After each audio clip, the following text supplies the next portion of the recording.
can you tell us about the latest developments in continuous glucose monitoring, that is CGM technology?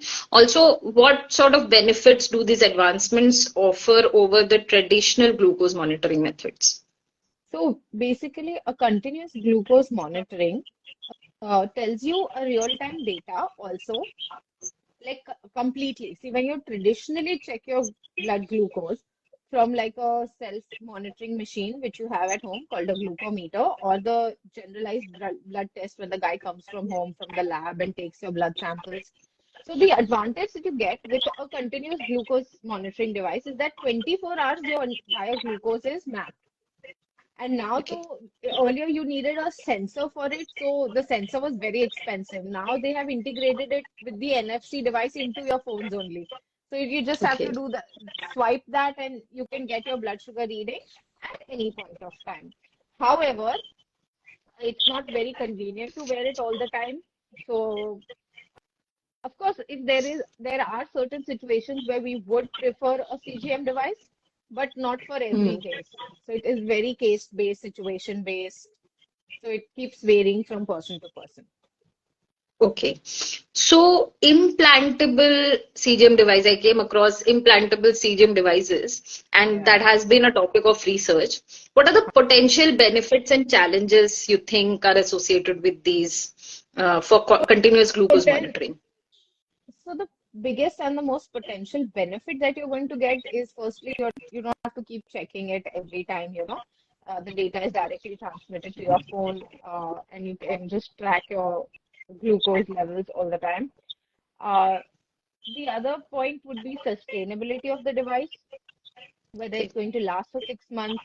The durability currently it says that it's 180 days, whether it's going to last or not last, and what is the accuracy of it? Does the device start failing after a certain point of time? They are all things that we have to see as we go because it's still very new. It's not available in India right now.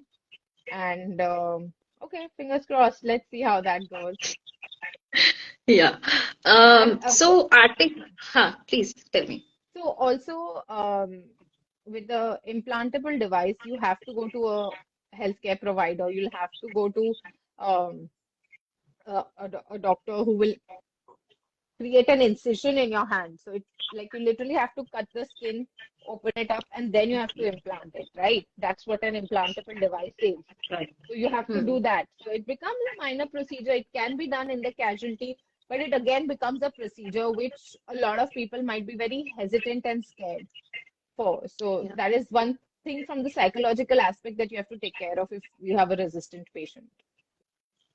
Okay. Yeah. So, another thing that has gained attention is artificial pancreas systems in Mm. diabetes Mm. management. How do these closed loop system work, and what impact they would have on improving blood sugar control and patient outcomes? So closed loop systems are absolutely amazing. They give you complete 80 to 100% time in range. So conventionally, when we used to look at blood glucose monitoring, we used to only look at fasting, post lunch, or at charting 5 times you're checking your blood sugars and a 3 month average. Now we have moved to a system of time and range. Basically, it gives you कि आप कितना time within that value spend karte ho. So you have a target range. So how much time Hmm. of your day you're spending in that. So the more number of hours you spend time in range, which is up to 90%, you'll have an absolutely perfectly healthy life. And that is what we are aiming for. See, why do the complications happen when you're spending time in elevated blood sugar levels? When your blood sugar levels are normal, you will not get complications of diabetes. So you Right. need to be now 90% time in range, you know. Okay. So, before we continue further, I would like to tell our audience about our diabetes community on WhatsApp. So, audience, if you're serious about diabetes management and eager to connect with like-minded people, join our supportive community of individuals like you. Simply drop a message in the chat saying I'm in, and we'll make sure you get an invitation. Or else you can find the link in our bio, as I said earlier. You can find the link. The link is on the bio. So moving on. Smart insulin pens. So smart insulin pens and connected devices are becoming more prevalent. How do these technologies assist people with diabetes in better managing their insulin therapy? And what makes them stand out? Okay, so the most important thing is that in a type 1 diabetic, these are not so much for a type 2 diabetic, more so for a type 1. The Right. problem becomes that you have to continuously give insulin. Now, insulin is secreted in two parts within the body and in an oscillatory manner. You know, Hmm. one is your basal insulin that helps you manage all your day-to-day activities 24 hours. You need fuel to run a car. You need insulin to run your battery, basically to recharge your batteries. So for all Right. your daily functions, you need insulin. So that's your basal insulin. And every time you eat, so the spike that is created by the blood glucose levels when you eat something, that is counteracted by the insulin secreted by your own body. So it's going to keep changing throughout the day. So depending on your current blood glucose level, how much you're going to eat, how much are you going to be working out, or your activity levels post your meal, or after 2 hours, 3 hours, you will go for a walk or a run. Basically, that will help you determine how much insulin you need. And say, suppose someone eats two chapatis, sabji and dal, and their blood sugar goes to 250 with just 2 units. The next day, they know that they can take the 3 units or the 4 units to counteract that blood sugar level rise. And again, this is the importance of steady meals also. It's like if you're going to eat one chapati, you should know that your blood sugar will drop down. So you dose yourself, bolus yourself with a little lesser insulin. Okay. So, in your experience, how have patients responded to these advancements? Some of them are very proactive. They are very happy with it. They voluntarily ask for it. But mostly तो वो सुई के नाम से वैसे ही हम लोग डर जाते हैं. You know, even if little kids come to the clinic and the parents, if the kid is not listening to the parents running around and say, चुप हो जा वरना डॉक्टर सुई मार देगा. मैंने कहा मैं क्यों हाँ. सुई मारूंगी बाबा, मेरे को मत बुरा मानो in front of the kids. So that fear is instilled of sui right from that age group, right? So we Right. get very afraid of um, Injections. Sui. injections, which, yeah. Right. So then, but those who are aware, those who know what this is, they are very proactive in taking it and adjusting well to it now. And Okay. once they see So, the relief, mhm. because of when your sugars are very high, you're tired, you're exhausted, you're drained out, you have disinterest in everything in life. So once your energy levels come back, you start feeling good, you start eating well, automatically you're like, doctor, I'll take this. I'm happy. So yeah, that uh, makes a difference. right. So, another question that I had was inhaled insulin has been introduced as an alternate to exactly the sui. So, what are the key advantages and considerations of this inhaled insulin, and in what scenarios might you, as a diabetologist, would prefer that I to would give the? I would want to give that to all the patients because simply ease of convenience and no needle, no pricking yourself. There's no fear of it. However, oral and inhaled insulins have not been able to survive. Like their potency is very less. It's a Mhm. protein which, when enters the acidic environment, breaks down, which is why we've not been able to develop a tablet as of today. We'll see. And it is in research. It's been in research for a few years. So yes, fingers crossed, someone might come up with something. So it can be a big We relief for people. we really hope that, like, we really wish that this जल्दी ये हो जाए ताकि लोगों को सुई लेकर करनी पड़े. More than that, I think, I mean, just imagine a time about 100 years ago, 2021, 1921, the first insulin injection was introduced. Before that, if you had the diagnosis of diabetes, particularly type 1 diabetes, it was fatal. Matlab, literally, parents used to just leave their child in the doctor's table and go because it was fatal. So today we have lifespans. You can live a completely healthy, normal life. I think we should just try and focus our mindset on that. Like, because what we can't control, we can't control. There are so many things we can. So whatever we can control, we should control. Right. True. So, let me see. if so that these were the only questions that I had. Okay. Let me see in the comments section. Mm,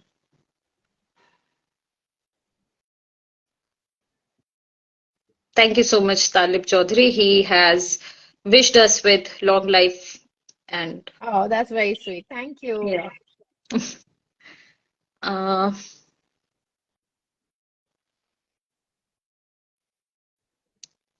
okay, so one of the questions is, can constant tracking of blood sugar levels create anxiety? Absolutely.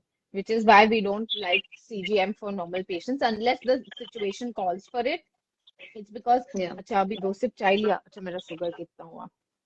Oh, let me just, because it's NFC, right? So it's very easy to monitor, and the patch goes here, and you just swipe it, and you can get, oh, kitna ho gaya? Oh, I must stop eating. Oh, I have to go for a run. I have to go for a walk. I have to do this, and people start overthinking.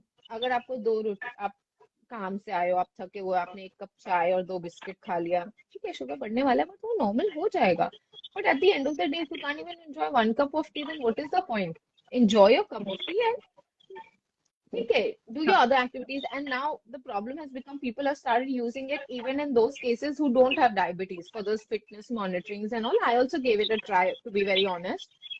And I saw myself doing that. So I understand what you're saying. It's not fun. Yeah. So, one question is constantly being raised is, why does C. buckthorn help in diabetes? So we have gotten a few questions from our community as well, and there also I found one question similar to this, Hmm. is how Hmm. does whether or not C. buckthorn helps in diabetes, and if it does, how it does? See, I'll tell you very honestly, everything that is plant-based, natural foods will help you manage your diabetes. Why? Because it is low in calories, it is low in your Hmm. glycemic index and high in and low in glycemic load. Okay, so these are fulfilling. They're rich in fiber, they're rich in antioxidants, which inhibit the anti-inflammatory process goes on in a patient living with diabetes. That way, all your fruits and berries can help you. In fact, even strawberries, blueberries, blackberries, they will all help you. But up to Okay. a certain point does not mean you have to just keep ingesting it Hmm. or look at it as a substitute or a cure for diabetes. There are so many other things. And anytime food and medication is only 25% of your entire diabetes management. So yes, if you are instead of packaged foods or processed foods, if you eat a handful of berries, I would appreciate that. That will help you stabilize your blood sugar levels also because it doesn't give you a spike after eating and it doesn't so if your blood sugars are steady you will not have the craving to eat something which means you will not binge eat later so it जैसे आपका lunch 1-2 बजे हो गया dinner 8 बजे होने वाला है so if you're eating something at 4 or 5 p.m. you're not hungry you're not starving you're not craving unnecessary carbohydrates so it will help you stabilize and you can do a good walk and then go home eat your dinner go to sleep आराम से so this is how it works, but it works in correlation with the other things. It's not just the one thing that's going to magically change everything. So, balance. So, thanks for that answer. And we have like some other questions that are specifically picked up from the community, our diabetes community. And I would ask you those questions, please. Please Uh, do. so one of our members asked, I read that patients with diabetes should not use heating pads. Why is that so? And by the way, these questions are not technically related to the present topic, but That's totally okay. It's fun. I like answering questions because it also gives us the amount of misinformation and what misinformation is being spread. Unless people don't ask us, we also don't realize what's been happening. right. So anyway, heating pads. Now let me explain. What happens is that when you are having diabetes, and if you have diabetes for many years, the sensation in your nerves come down a little bit. So if the Hmm. heating pad is too hot and you don't realize it, it might actually cause a skin burn.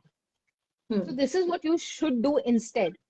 You should just, whatever you're using, your warm water bag or your heating bag, take a nice little thin towel, not very thick, otherwise you won't get the benefits of the heating. Just wrap your heating pad around it and put it on your stomach, on your back, on your shoulder, wherever, so that it does not allow any burns to happen. Okay. So the second question is, why is that some patients with diabetes get tired and sleepy after eating? A couple of reasons. Firstly, you're eating too much. Secondly, you're eating too fast. Hmm. Thirdly, there has been a very large gap between your consecutive meals. Hmm. And fourth, or related to the third point only, your meal timings are extremely erratic. Hmm. So again, your sugar dips, you crave, you binge eat, and then you're like, oh God, I've overeaten. And now I'm sleepy. Okay. And the other and the most common thing is that post a meal, all your blood supply goes to your stomach to digest the food, right? Your stomach muscles start working. So all your blood flow, from the brain and then everything goes to your stomach. So if you remember, Purane Zamane mein bhi, your grandparents would always take a 10-15 minute nap after lunch, and after your dinner, go for a grade one, मतलब एकदम धीरे धीरे टहलना जिसको बोलते हैं ना, a very Hmm. very slow walk post dinner. It is not your active fitness wala walk. There are two different types of walks, but Okay. go for टहलना. It will help you improve your digestion and it will help you sleep better. Okay. So, Um, and I'll just elaborate on the first 2 points. Eating too much, it's because we eat too fast. We end up eating more than what we actually need. Again, why does this happen? Because when we eat, the signal goes to the brain कि बस खा लिया है, पेट भर गया है. So stop eating. So you stop eating, then you say okay. But if you eat very fast, your brain doesn't have enough time to register that you've started eating. By that time, you've already overeaten, and your brain gets the signal, oh, you've overeaten, and then you're like, ting, ting, ting, you're drowsy. It happens to all of us. So it's very important to eat on time, eat slowly, chew your food properly. I'm telling you, you will be far fuller with half the quantity of food, and you'll have way more energy. okay. So, the next question is, my 12-year-old daughter was diagnosed with pre-diabetes from a blood test. Is that always type 2? Not necessary. Not Okay. necessary. It depends on your genetics. It depends on her body structure. It depends on whether she has insulin resistance or not. If she is a little bit obese or even not very obese, but if she has darkening of the back of the neck, around the neck, everything, dark velvety skin, it's called acanthosis, which is a marker of insulin resistance, along with dark armpits, dark groin, and stretch marks. So she could have insulin resistance, which would contribute to her becoming a diabetic. It also depends on your parents' genetics, Hmm. lifestyle, stress, personality. Some people are very hyper, type A personality. They would be prone to developing diabetes. Okay. So it's not like specifically type 2, it can be No, it can be other any type. type. And now Hmm. we've had enough research in our country to prove Okay. that it can be either type 1, type 2, or in between that is called type 1.5 or type C. And Sure. there is something called as LADA, latent Huh. autoimmune diabetes. Right. So, Okay. So, next question is, why do I, this is a test related question, why do I need to fast for 10 hours before a fasting glucose blood test? okay. So what happens is your body, no, is a beautiful magic machine. Hmm. Understand that first. Second thing is that whenever your body needs, so sugar is stored within the body as glycogen in the liver and muscles. Okay.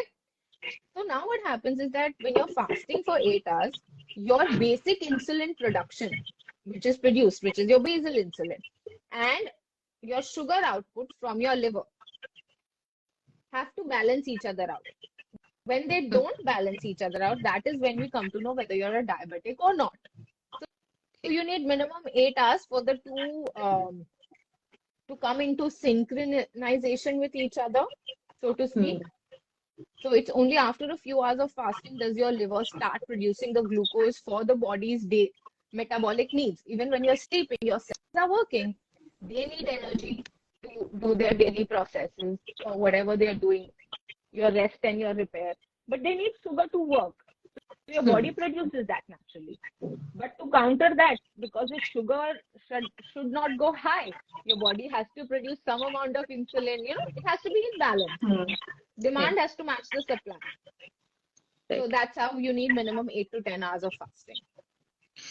Okay. So two more questions. Is it possible to stop being diabetic?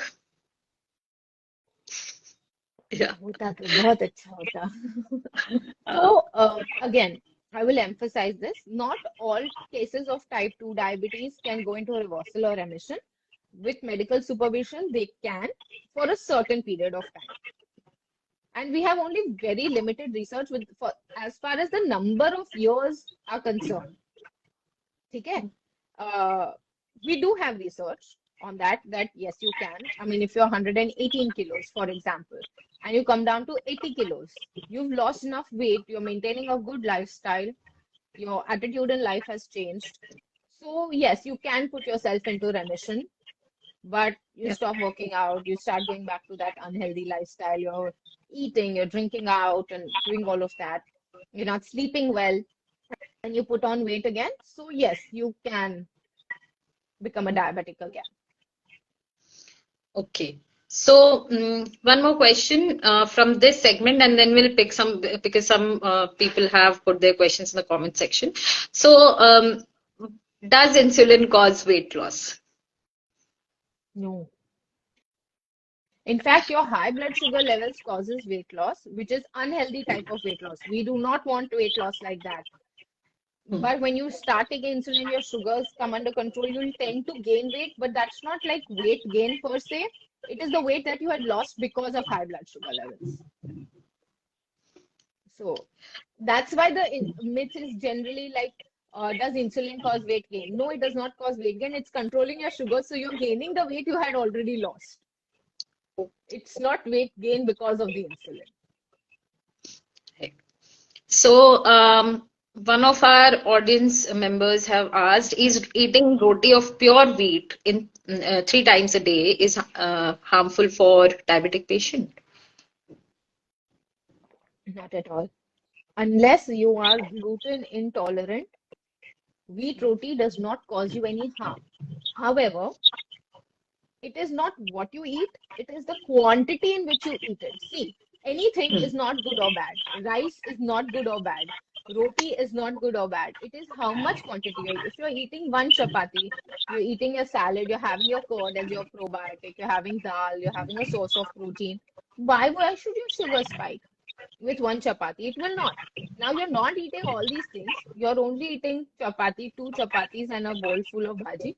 Your sugar will spike because your Right. carbohydrate load is much higher, Hmm. and each person's requirement is different. So for some people, even with three rotis it will not spike, but for you, even in two rotis it will.